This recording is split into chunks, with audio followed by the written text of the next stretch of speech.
C'est pas un scoop. Tout homme veut le bonheur. Et le vrai bonheur ne l'est que s'il est éternel. C'est en ce résumé la définition du paradis.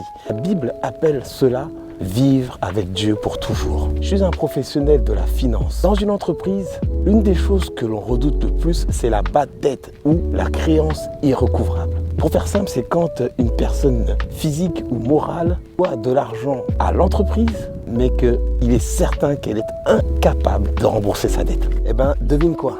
Si on considère Dieu et son royaume comme une entreprise, on a tous un sérieux problème.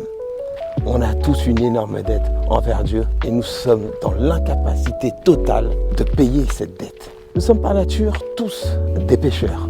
Le problème, c'est que notre état de pécheur crée une dette envers Dieu qu'on ne peut pas payer. Notre péché a donc un prix, ou plus précisément une conséquence, notre mort éternelle, c'est-à-dire notre séparation éternelle d'avec Dieu. Et ça génère une souffrance inimaginable et sans fin. Romains 3,23 en parle. Il est écrit « car tous ont péché et sont privés de la gloire de Dieu ». Et dans Romains 6,23, il est écrit « car le salaire du péché, c'est la mort ». Là, on a un problème. Ça complique un peu notre projet de paradis et de bonheur éternel, non? Notre situation initiale demande le rachat de notre dette. Aucune de nos bonnes actions ne pourrait payer notre dette. Notre péché crée une offense auprès de l'éternel Dieu.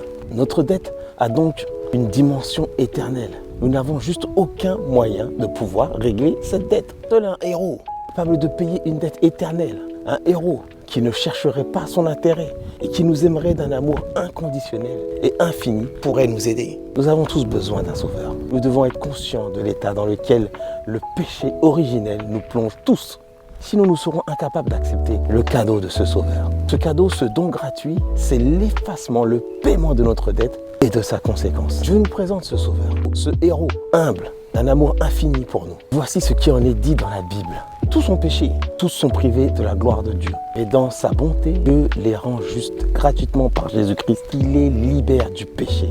Dieu l'a offert en sacrifice. Alors, par sa mort, le Christ obtient le pardon des péchés pour ceux qui croient en lui. À ce stade, qu'est-ce que l'on doit faire? Notre seul travail, c'est de reconnaître notre besoin d'être sauvé, de reconnaître l'action de Jésus, le Sauveur, d'accepter son cadeau par la foi et d'accepter que Jésus, qui a payé notre dette, soit le Seigneur de notre vie. Sois béni.